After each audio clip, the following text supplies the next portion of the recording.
I'm about to feed him to the sharks right now. Get him hype right now. Yeah. You know the ground is up. Yeah. Everybody that trains, you know the game. Yeah. So let's get it. Slap it up, bump it, and roll. Hey. Yeah, that's the way that it goes. Ain't no better way to better yourself in this game. You're feeling the growth. That's time on the mat. We put in the work. Believe it ain't easy, I know. But we train for the love of the game, the love of the art. Now slap it up, bump it, let's roll.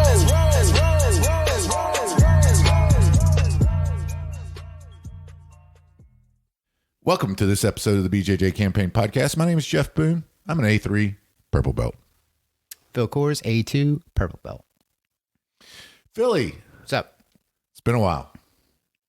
Not that long. 6 months. Doesn't feel like it.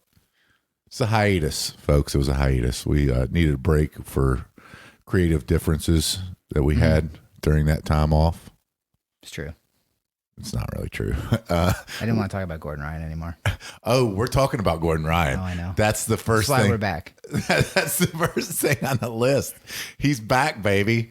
He's back. Do you know who he's training with too now? Who's training with him? No. You don't? You haven't seen this? Nicholas Marigolli. Yeah, I don't know who that is. He's guy? multi-time world champ. He beat Leandro Lowe. That was his the first year he was at black belt. He beat Leandro Lowe for the world championship in gi jiu-jitsu, and phenomenal. He's a Brazilian and handsome too, handsome guy. He beat Leandro Lowe, and then he actually lost to Victor Hugo, but it was a disqualification because he gave him the finger going off the mat, whenever they were in something to lose the world championship this past year in gi jiu-jitsu. And he is now switched over to full-time being with Gordon Ryan and Danaher at New Wave Jiu-Jitsu. And they're sticking with that, huh? They're sticking with it. I don't understand it. It's not that great. I mean, I tried to like it to begin with. It's terrible. I tried to like it. But yeah, man, it's cool. They've published some of the roles and stuff. He's shocker, really good at jiu-jitsu. But his first match is tonight. So Craig Jones still doesn't train with Gordon Ryan anymore? They just can't get along? They all train together. They just don't get along? No, I think that there was differences in philosophy, and I think that here's what I think. I think that Nicky Ryan wanted to get out from under the shadow of his older brother, and I think that him and Craig Jones are the main instructors at B Team Jiu-Jitsu. So, and I think they still train regularly together. But, I don't know. Okay. I don't know. I never heard anything else about that. Yeah, you're probably not going to, because none of them are going to talk shit about anything. I mean, they're all going to keep their mouth shut about anything to do with that. But me, knowing them as well as I do, formulated my own theory that is probably completely inaccurate, just like most of what we say is. And keep that in mind for the topics today. But on WNO tonight, there's going to be some tonight? I thought it was Saturday. Is today the 25th or 26th? I don't know. Today's the 25th. Oh, it is. Sorry. It is Saturday. It's tomorrow. You're right. It's the 26th. They're usually on Fridays. I thought they were usually on Saturdays. Are they? I thought. Maybe not, because the slap thing happened. I remember we were going to the Shelby seminar, so that was on a Friday. Yeah, because they try to stay away from conflicts with UFC. People still watch that? Oh, God. Man. You're awful. Boring. You got nothing but chickens and baby small animals in your head and small trees now. Dude, the UFC is so boring. It is not boring, but I'm not going to go down that rabbit hole, okay? We've only got 45 minutes and 6 months worth of content that we got to go over today, okay? It's true. So it's going to be, which Gordon's filling in for Nicky. He was supposed to have a match with Jacob Couch. His knee's not where it needs to be after so that's surgery. how he's getting out of the shower. He's having his brother fight his battles. Yeah. Okay. Well, there you go. And Shots fired. I'm sure Gordon listens to this. And so he's got a match against Jacob Couch. Listen, kudos to Jacob Couch for not saying no to this match. I mean, Why would he? It's a no lose. It's a no lose situation, like Pedigo. But many people don't want to be embarrassed. Don't want to, really see where they stack up against the best. There's a reason why he hasn't fought Galvao yet. Yeah, but the other dude's not considered like one of the best. I don't even think he has a black belt. Oh, he's beat some of the best black belts. I understand that, but like he's not considered one of the best, and I don't think he has a black belt. Do you think Andrew Wiltsey's considered to be one of the best? Because Yes, he's been beating black belts since he was a blue belt. I agree with that. Yeah.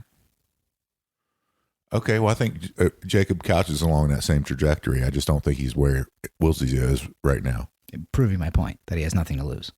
Like, Nobody thinks he's one of the best. He has I don't nothing know why to you're lose. arguing with me. Because We're arguing you're saying the same thing. You're saying nobody would take this match. I think a lot of people take the match. I think. No, okay, I'm sorry. You're right. Nobody of the upper echelon of Correct, competition yeah. They have a grapplers lot to will lose. take this. Yes. Yeah. Yeah, you're not going to find him. Yeah. People like Galvao are still going to pretend they could win. Right. Right. And we'll see about that at ADCC if it even happens. It won't. It won't happen. Hey, you're right. You're totally. He'll pull out the There's last no minute. way. You're right. You can't get slapped in the face and then dodge fights for like this long and then lose. Yeah, No that's true. shot. That's true. He probably won't get a match with Gordon or take a match until Gordon loses to somebody else. But what if they did meet at ADCC? And what if they just gave big hugs at the end and were made up? Wouldn't that be great? Maybe. I don't think that's going to happen. And bummer, guess what? Me and Brian were going to go. I already bought the tickets for ADCC this year. Mm-hmm. Shout out if anybody needs tickets for ADCC. I got 2 general admission tickets. Why can't Brian go? No, I can't go because my nephew, selfish bastard, is getting married that weekend. Is that announced? Yes. I haven't seen it. Right now. All right. It was announced September 17th. Because I haven't heard anybody else. I haven't seen anything about it. Yeah. Well, you're not invited, Phil. That's better for me. You wouldn't have gone anywhere. Yeah, that's the point. Yeah. I do like Nick. Yeah, of course. I don't like going anywhere and doing things, though. No, I know. I know that. So that's a waste of an invite. So I want to go over anything else, Gordon? No, I don't think so. No, he's got the match. I think it'd be interesting. He's got 15 more instructionals out. Pinning's the last one. He's doing the same ones again. Yeah. He's just re-releasing his stuff. Smart. Yeah. Smart. New and better, including additional content. He doesn't have to redo it all.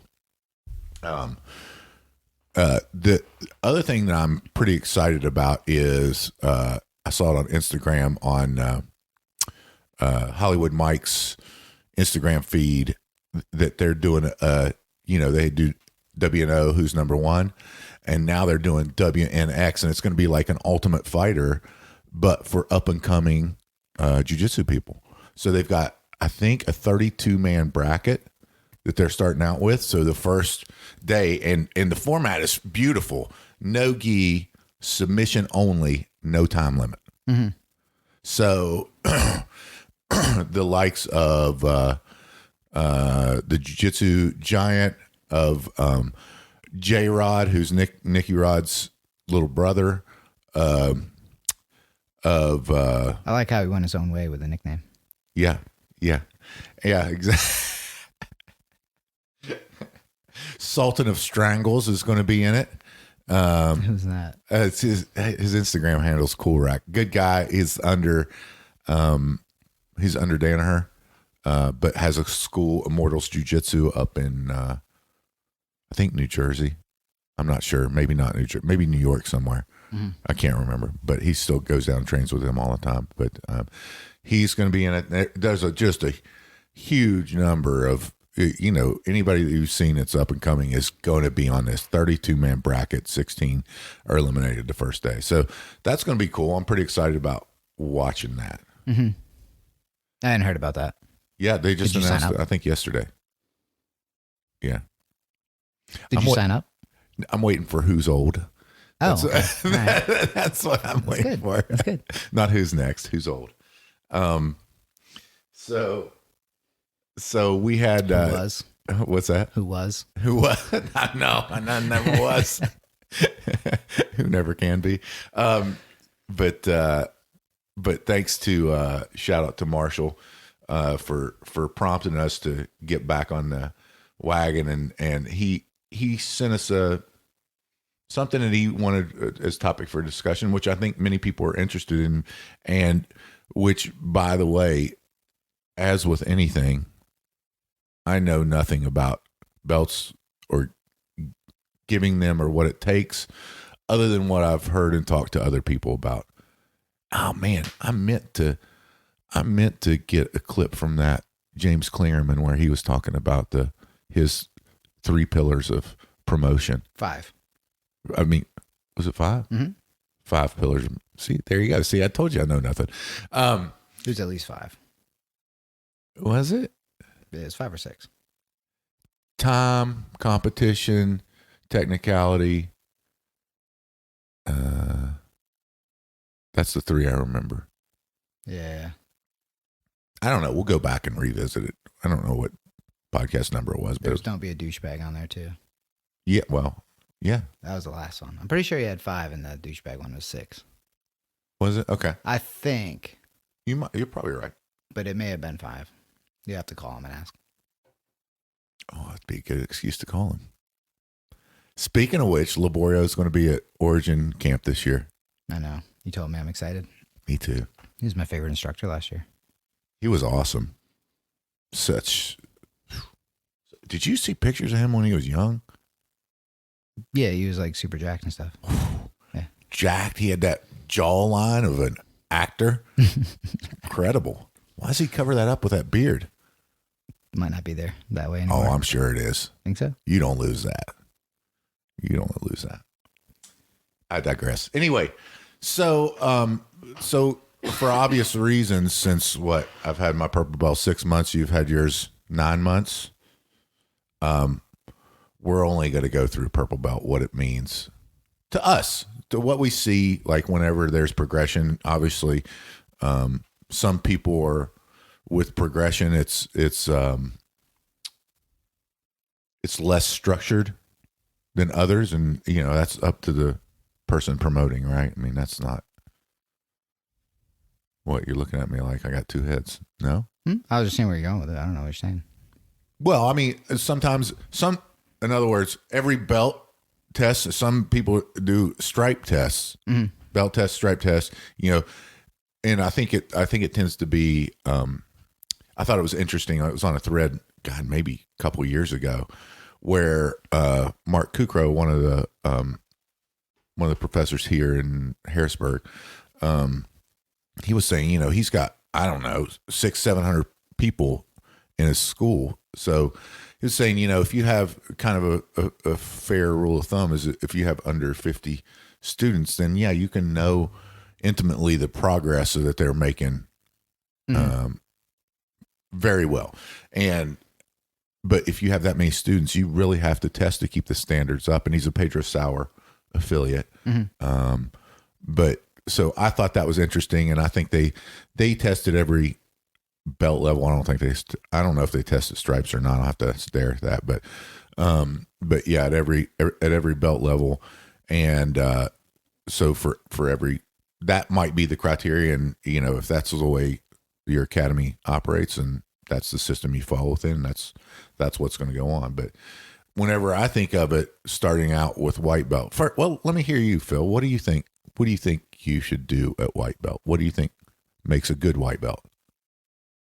My answer is going to be boring. Okay. Well, let's hear it. You just go to class and then you do what they tell you to do the best you can. And then you go back and try again because you did terrible. Yeah. I mean, you're right. I don't think there's much else you can do other than try to pay attention. Like, figure out what you're supposed to be doing. Like, within the whole class and culture of the gym or school that you're at. And then just try to work through it. Like, you're going to figure some stuff out along the way. And then once you get into your pattern and your routine and you figure out how to be consistent, then you can worry about like some of the other stuff. Mm-hmm. Yeah. I would add to that maybe one should be focusing on, when they're a white belt, slowing things down. Mm-hmm. Right? We get the privilege of working with the white belts as upper belts whenever we're doing fundamentals class, right? And I've gotten with a couple of new people at the beginning, and they always want to do things fast. Mm-hmm. So it's that learning how to learn, and like knowing that slow is smooth and smooth is fast, meaning that whenever they should try to get a basic understanding of how to learn. Mm-hmm. Right? That's kind of what I felt like I had to do whenever I was a white belt, is that everything needs to be, even if you think you're going very slow on something, go half the speed whenever you're doing it. Mm-hmm. And the other thing is to not worry if whenever you first start rolling, if you don't know what to do in a situation, mm-hmm. right? Like if you're in someone's guard, if you can develop one thing, meaning, all right, all I'm going to do is maintain posture when I'm in their guard, then focus on that. Or if you've got them in your guard and you've got one sweep that you kind of know, try that. Don't get locked up in positions, and just try to hold as hard as you can onto those positions, because most of the time you're going to be rolling with upper belts, and surprise, you probably don't have much of a chance if you're just starting with upper belts anyway of, let's say, winning. It's not, that's another thing we'll talk about, but you should not be so concerned about getting your guard pass, side control, get comfortable in those uncomfortable positions, because that's all of jiu-jitsu, right? Mm-hmm. From wherever you're going to be, there's always going to be someone better than you. And so getting comfortable in those uncomfortable positions, and start to realize, because there's a reason why upper belts are going with white belts, and that's because white belts tend to hurt themselves and put themselves in positions that are not standard and not predictable, and that can lead to injury. I can't remember. I saw a thing on the percentage. I don't remember what it was, but percentage of people get injured at a white belt, and then obviously you're going to have little injuries all the way up, or get hurt a little bit along the way, but those catastrophic injuries are the ones you want to avoid, especially whenever you're a white belt. Mm-hmm. And the whole, like what you're saying, learning how to learn thing, I feel like was one of the best benefits I got out of jiu-jitsu, period, was just like my approach to everything else I do now. It's like, it's okay to suck at stuff and figure it out along the way. I never was like okay with that stuff before. Like if I tried something and I sucked at it, I'd be like, it's not for me, and I wouldn't do it, and I like wouldn't try to figure it out. So that was a neat like little side benefit. Isn't that crazy? I mean, it's like the Book of Five Rings, Miyamoto Musashi says to know greatness in one thing is to know greatness in all. And actually, Jocko says that. Yeah, quoting Miyamoto Musashi. Jocko wrote it. He did on not. The Dean Lister podcast. To know the way broadly. He did. That one sticks out to me. I don't know why I remember that one so well. That was a good one. I love it. I think it sticks out because it's true. I mean, if you know how to learn and to learn to be great in one thing, you understand the process in other things. Mm-hmm. What was the other thing I would say? So survival, I guess, at white belt is a big deal, and that's going back to like it's okay to suck at it. Like you're supposed to suck. Yeah, defending, right? I mean, defending. You're going to be in bad positions all the time, right? Not to get discouraged, to try to get comfortable, and to try to look for small openings where they are. Another thing I was going to say, when you're saying, because I was that way too. When I started, I would like apologize. I'd be like, I'm wasting people's time, because I had no idea at all like what to do. And that's wrong. But at the same time, don't just do nothing. Right. Like you're saying. And I found that the best thing with the kids, it's kind of translated to adults too, is like less is more. So I don't try to tell them to do anything specific. just super general, like, yeah, get past his legs. That's Get it. around his legs, get past his legs. And the more they'll do it however they figure out how to do it. Just the simpler, less is more idea I found has really helped to not overwhelm people, where if I try to give you like an instruction on what to do with each arm and each leg in your head, it's going to be impossible for you to process all of it while you're doing something. Whereas if you just kind of, I love doing that, but I don't do that with. yeah. That's not the. It's not the way for, and especially because Marshall is all around mostly all brand new people, and that's just something I've noticed that like has really helped. You can keep it super basic, let them do what they want to do, and then maybe point something out as to why there was an issue with whatever they did, and hope something sticks. Yeah, well, yeah, and also you have to reiterate those points with you like 1,000 times, maybe twice. 1,000 times in Maybe 6 twice. months. That's how long it takes for you, for any concept. I don't think so. It's true. People aren't hooking my leg when I knee cut. Yeah. Watched that video again yesterday. Yeah. Yeah. Yeah. We worked on it yesterday morning. They're doing the knee cut again. And I said to John, I was like, yeah, no, it's the position I lost pains in. Never forget. Yep. Like that's never gonna. That's right. It's gonna be burned into my brain for the rest of my life. But Yeah, you didn't listen to your coaching on that one. Yeah, I don't know what you're talking about. Go back the other way. I don't, Yeah, I remember it vividly. I don't think anybody ever brought that up before. I've got the tape, so I mean, There's we no can volume. share that. There's no volume Yeah, on there it. is volume. Nah, There is. think so. You can hear me clearly saying it. Long before you got in that secrets. very Yeah. terrible position. it just felt so good.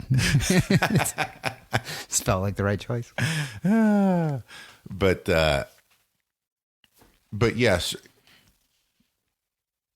I would bring up one more thing for white belts to concentrate on, and that is something that to this day I still do.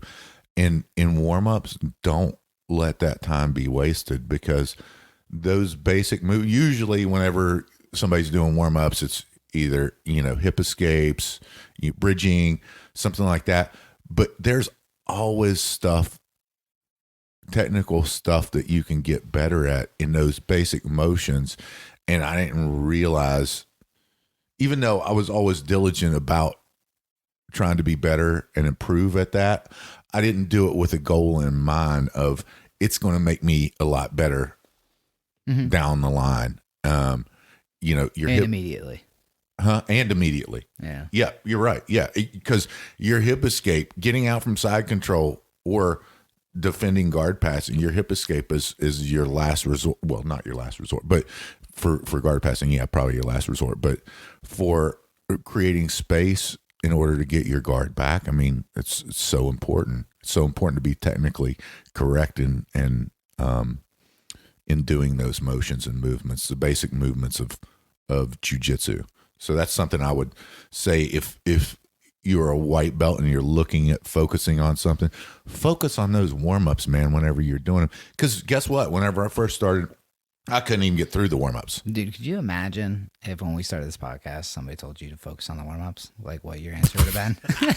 I'd be like, I'm doing barambolos, bitch. What are you talking about? Yeah. I'm just trying to picture you focusing on warm-ups as a white belt.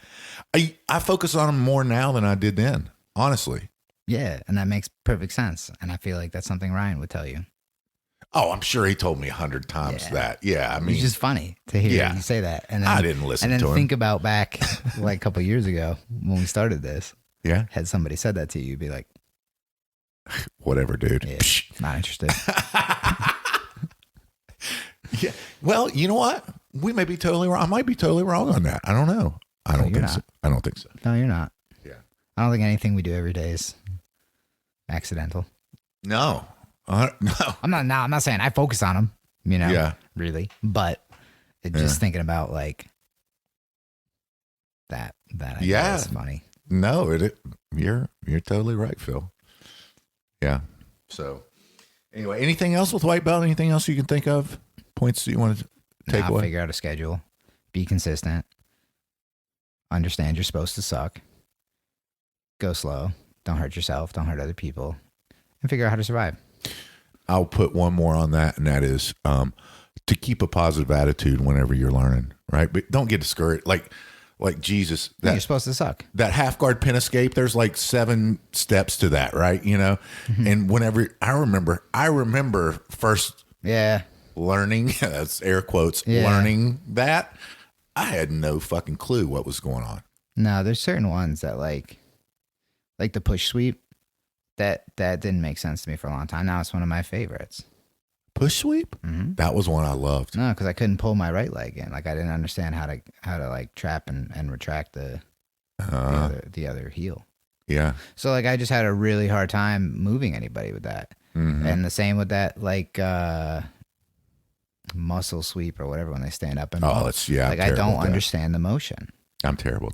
You know, so there's just certain ones. It's just this. Hard. It's just that. Yeah. It's just I'm moving my hips, but it just never works. I don't. Yeah, I can't get it. The omoplata one, when that fails, I'm really good at that because I fail the other one all the time. A lot of practice in that situation. Yeah, you're supposed to suck. Yeah. No, you're right. You're right. You were really. I will tell you the one thing that you were really good at right away, and that I still am not great at, but I'm getting better. A lot of people struggle with it. I've noticed now. It's so true. But that hip bump sweep, you were really good. I remember telling you that first, and it was like maybe the first week you were doing jiu-jitsu. Yeah, that's the only one that ever like was a natural motion for me. Yeah, you did it. And I was like, I suck at this. This is you're way better at this than me. And that's still a strong suit. I've noticed some other people saying that's confusing to me because that one just like is the only movement that was like easy. Just get up. Yeah. But it's hard for people. Yeah, I'm starting to get that because I've simplified it over the years, and I'm starting to finally get that. But yeah, and look, if you have something that you have a proclivity to do well, maybe not even well, but if you understand the movement like you did with the hip bump sweep, explore that more whenever you're doing that, you know? Focus on the fundamentals. Right? All right, on to blue belt. I'll start with this one. I think the number one criteria for getting your blue belt is that your coach or your professor trusts that you're not going to hurt someone.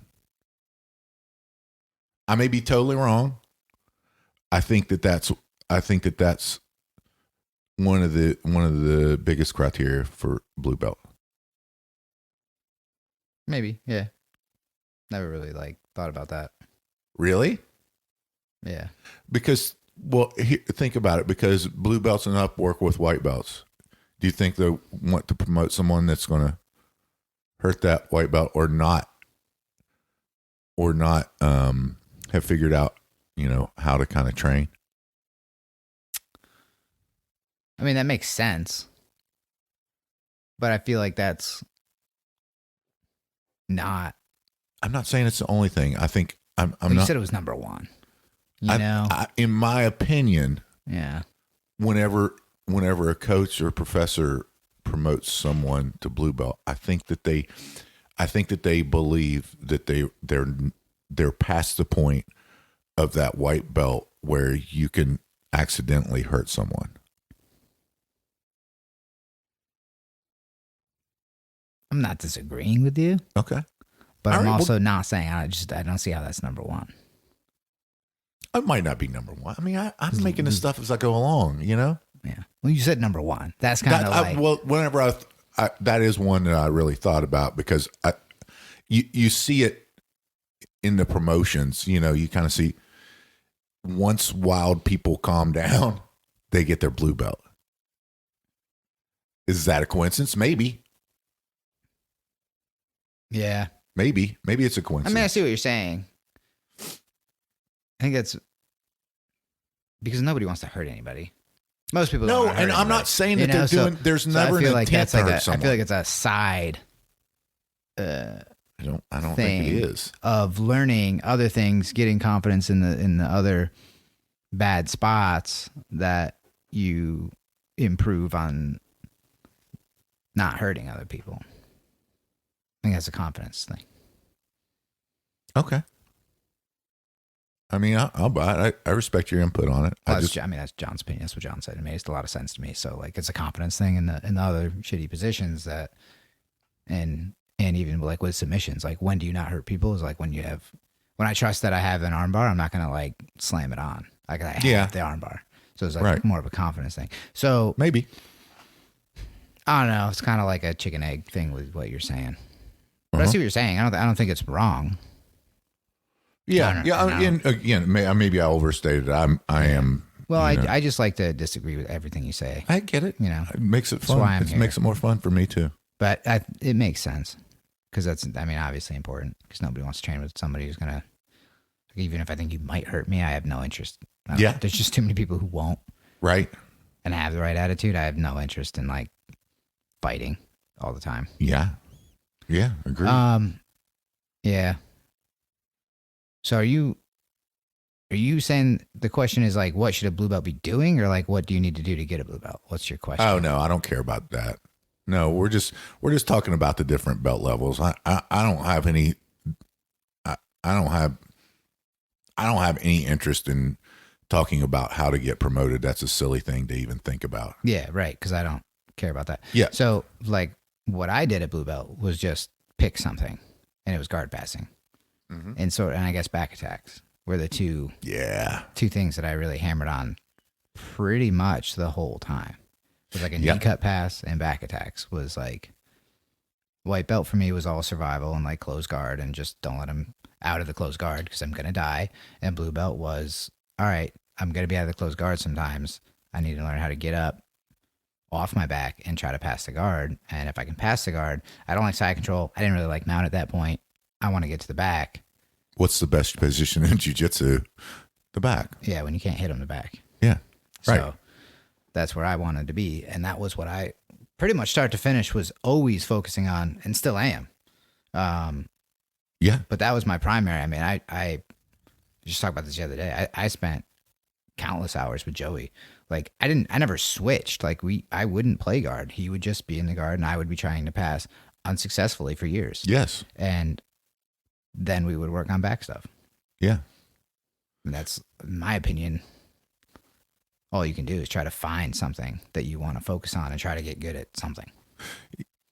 Agreed. I'll start mine by saying it's documented that the longest belt in jiu-jitsu is blue belt. It's well documented, right? Makes sense. Yeah. It's the step between, you're just out of your white belt phase to actually kind of understanding some of the fundamentals of jiu-jitsu at purple belt, right? And when they say it's like kind of separates you like your hobbyist from like people who are serious over a long period of time. And again, it's where most people quit because at white belt everything's new, right? And your gains that you're getting as far as getting better. Yeah, your return on investment for your time spent is huge, right? And then at blue belt, man, it's a slog because there's a big difference between someone who just got their blue belt and someone who's moving up in the ranks, and it's probably the biggest gap, but yet still the slowest gap to conquer as far as being able to understand what it is that's the culture and the focus of your academy, whether that's fundamentals, whether that's competition, whatever the basis of that academy is. I don't care what it is. You chose that academy for a reason. And so to get to that next level takes a long time, and a lot of work. And that's where most people fail is at blue belt. You've always heard the term blue belt blues. And I think whenever because it's so easy to know what to focus on because as a white belt, other people are dictating what you focus on, right? When you get into blue belt, now if you can pass the guard, right? If you do find yourself getting to the back, then you're like, okay, now I've got to develop that part of the game as well as being fundamentally sound. Develop on your fundamental techniques that you're doing each and every day, and try to look for that. So, I think you're spot on in saying find something that you naturally or that you just want to focus you want on. to. Yeah. Yeah. Like, I think it should be like, you can't do it if you don't want to. Like, I've tried to watch footlock things, and it's like, it's something I'm trying to figure out, but like, that's homework, and that's different. I think it's important. I think it's something I need to figure out, but like, it's not the Why? same. I don't understand that. They're so fun. I don't know. It's probably because I'm not good at it. Probably if I was better at it, it would be more fun. But you understand, to be good at it, you've got to be bad at it. I do. Man, I don't get that because they're so much fun. If it was more prevalent, and if I was in those situations more often, it probably would be. But it's so easy for me not to practice it because nobody does it. It just doesn't happen. It's not the natural progression of like all the other things that we focus on. But even if it was, it's just still not something that I gravitate towards. So it's like, it's just not for me. So it's hard. Like, it's like homework, but it's something I'm going to do, and I am doing. It's just not like at the pace that like guard passing is, when every roll I'm passing someone's guard at one point or another. We're trying to. Well, Like, I'm in that game, top or bottom. I'm in that game every roll. Footlocks, maybe once a week, somebody's doing that. I mean, like, Jeremy grabbed my foot the other day, but like, outside of that, or Barry grabbed it yesterday, but like, outside of that, it's not in my priority focus. And because it's not something I want to do all the time, I don't grab the foot, because I would rather try to smash. yeah, but you love the M&RA roll. I do. That's a secret. That's a secret where that's a surprise. We'll attack. talk about that. We're on blue belts now. That's a surprise attack.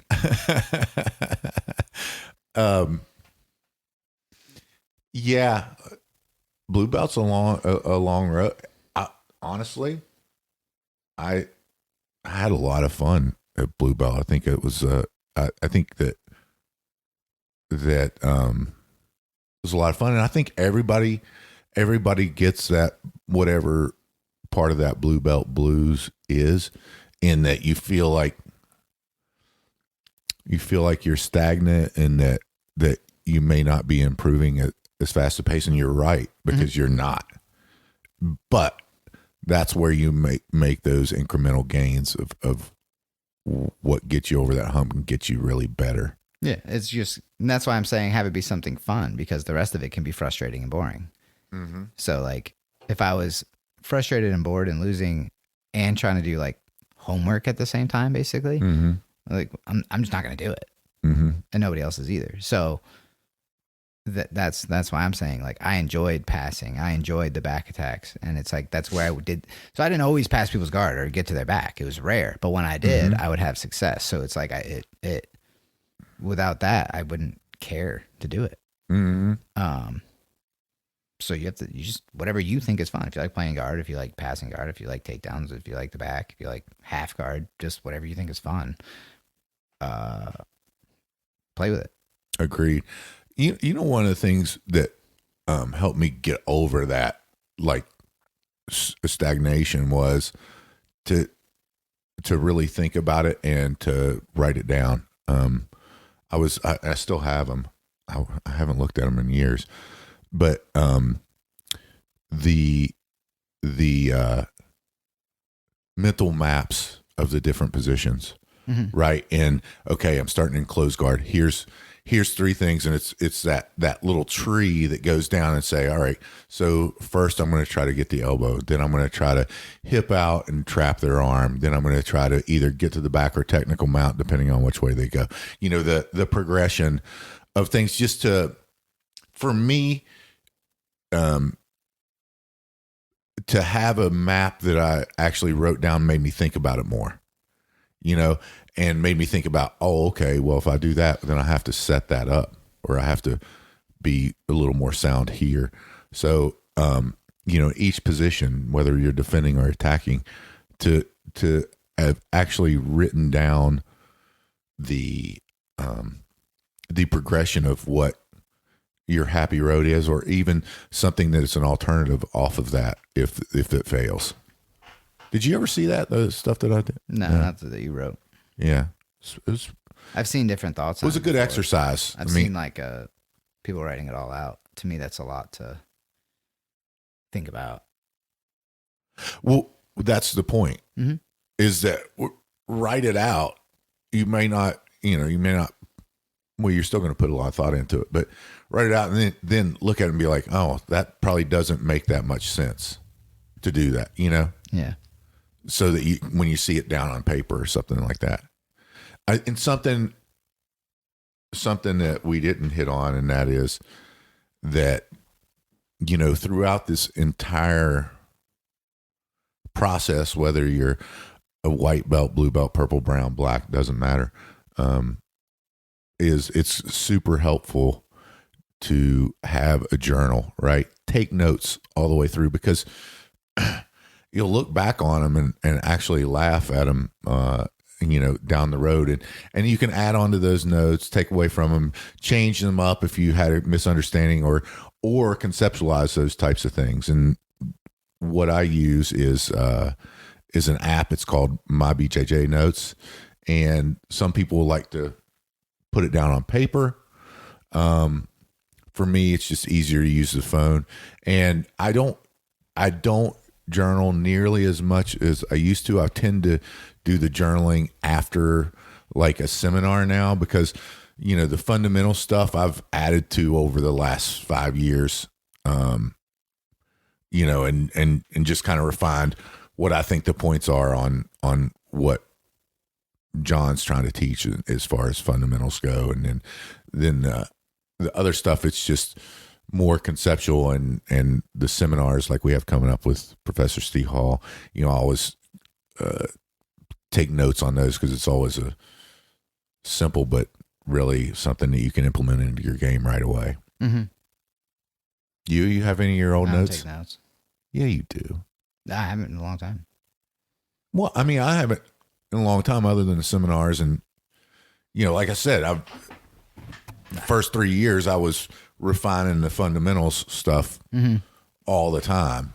No, it's a good idea. It's like eating healthy. It's a really good idea, and everybody should do it. Yeah, they should, Phil. Yeah. How's that going?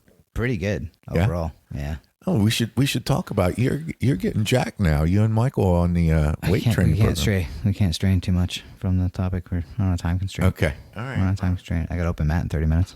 Yeah, that's true. We do have open mat in 30 minutes. All right, we'll move on. We'll talk about you being jacked here in another episode. 6 months from now. Just kidding. We're going to do it weekly. We're back on the weekly train. Ooh. So, anything else for purple belt? Anything else that you feel like, or purple belt, for blue belt? I would say this: don't quit. And look for feedback. Like, look for areas that you need work on, and take a private lesson from your professor. Just fell on my coffee cups, and I'm a string soaking wet. Smells like coffee. Shocker. Look for feedback, and it might even be a good exercise to take a private lesson from your coach or your professor and say, hey, what do I need to focus on? Where am I going? You should have a pretty good idea, and they probably do too. And that's always a good use of time. So that's one thing. And don't ever ask what you need to do for your next belt promotion. That's just stupid. Yeah, that's not the right way. But anyway, moving on. Purple belt. Your vast experience of 9 months at purple belt, Phil. Has it been that long? Yeah.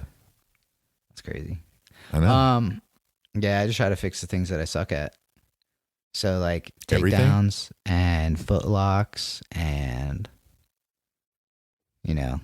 those I still feel like a white belt at. So it's just things I've been working on and trying to address, and trying to bring those up to speed with other things that I feel like there's such a difference between like something I do successfully against multiple people, different size people, different skill level people, and then things I can't do to anybody is like, they're like worlds apart. So trying to bring up to speed things that I can't do against anybody, or if I can do, it's really hard. Give me an example. A single leg takedown. You suck at those. Like, it's really hard. Yeah. I might get it if they're my size. Yeah. And less experienced than I am. But if they, like, people, they vast, like, anybody that's like, yeah, well, I only wrestled for 1 year. Can't take you down. Like, you don't understand how hard you trained when you wrestled for 1 year. I understand how hard I trained when I wrestled. I think people don't. I think people that's underestimate like how hard wrestling practice was, because it was just that one thing. Well, think about doing it 6 days a week, practicing and then competing the seventh day. And it's so hard. Yeah. So I know it is. So like that's the gap that I'm trying to catch up to, that I feel like I feel like I can have success in a lot of positions. Just sometimes they're not on the floor yet, and that's a problem. Yeah, and maybe, so I'm just trying to bring that up to speed. Maybe in order to do that, you should probably go to Joey's takedown class on Thursdays nights. Yeah, the problem was I went Thursday morning. Yeah. Okay. Well, I'm just saying. If you want to focus on that, yeah. Yeah. I was sore for a week after. Yeah, honestly, doing a split squat double leg blast double. No, it's going to have to be an every other week for me, because it takes me a week to get over the soreness. He's only doing that. That's not all the time, is it? Is it? I don't know. I think that was just one off. He does those every once in a while. Yeah.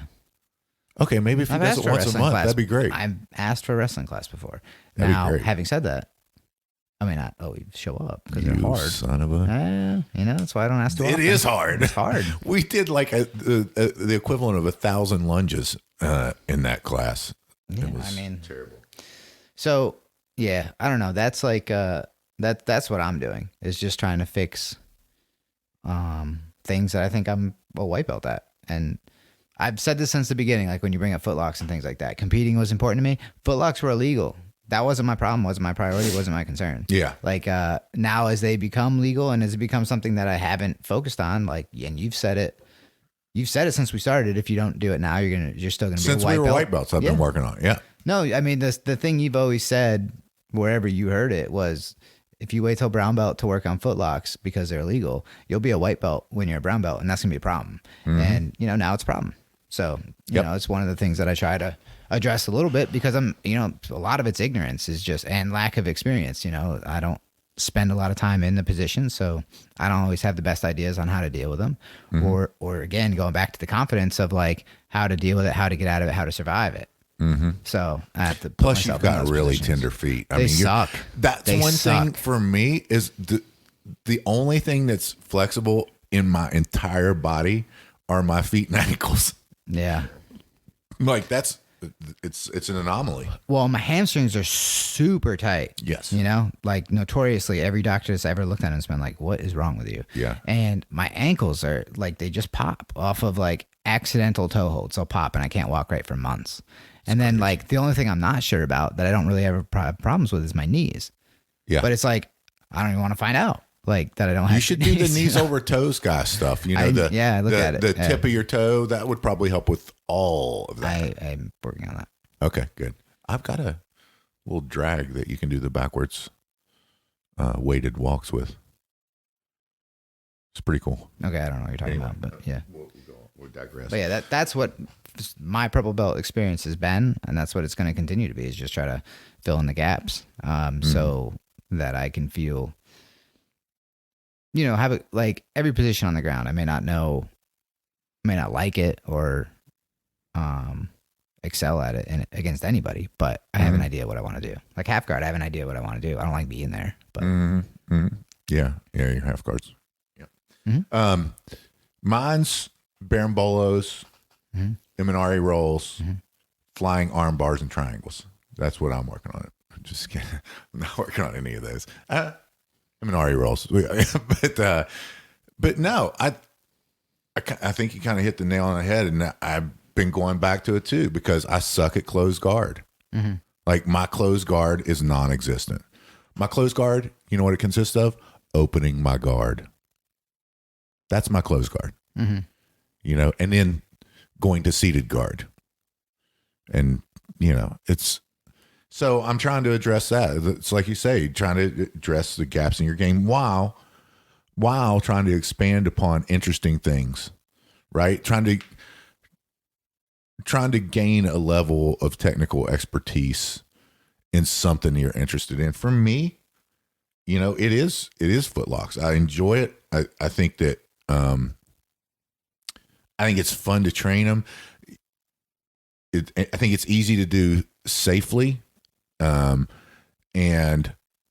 Sammy and I, seeing brown belt at Charlotte headquarters, we were doing last Saturday. We for 20 minutes or 15 minutes, we were just doing leg lock stuff, you know, and in the gi, and you know, I know that Sammy will hook a brother. He'll hook a brother in the gi, you know. I don't mind that at all, and I know that, and so we were working those for a good long time, and it's beneficial to explore that. Yeah, and I don't know, I tap, you know, a few times or whatever, but it's fun whenever you get into that exchange because it's one of those things where it feels like you're never in the leg lock position. It feels like you're never in a stagnant position because you're always trying to get better. You're always trying to, well, maybe that's every position, and I just don't understand all the positions, but you're always trying to get a better position, a better angle. You're trying to hide your feet while you expose theirs. So, concentrate on what you like and make sure to at least, you know, keep up your proficiency at the fundamentals. Mm-hmm. Why is it that they say purple belts don't do warm-ups? I like warm-ups. I don't know. It's never been a thing with us. Yeah. I think that's just other places. Okay. I think they just run it different. Okay. You know, I guess everything else too is just keep coming. You're going to get better. You can see it. It's going to be incremental, but you're already used to that slow incremental pace of improvement. So it doesn't really matter. Yeah. And also understand that just like that white to blue belt switch, where there's a switch in the way people roll with you at certain times, especially when you first start, that it's going to be that way too with whenever you go to that next level, as well it should be. Put you in those bad positions. Yeah. I never noticed much of that. I mean, yeah, I don't, a little, but not much. I mean, but that's the thing is that the upper belts, the black belts, they know that they can go and you're safe to roll with, and they're going to explore things that maybe, you know, they wouldn't explore with someone who's just starting or blue belt, you know, just because the position is something that I don't know. I don't know what I'm trying to say there, but yeah, I know, Phil, the time is getting, I have to go train. We're 18 minutes away from open mat. I'm right there with you.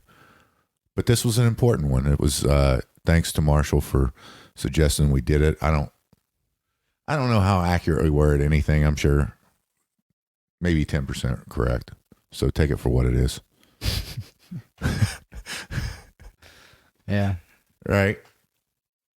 So Phil, tell the Shout folks out out to there. all the sponsors for today's episode. Thank you. Yeah. We'll see you next week. Yeah. Okay. We're going to end this. Thanks, folks. And if you're not out there doing something to be better each and every day, get out there and do it. Phil and I choose Jiu-Jitsu. We hope you do too.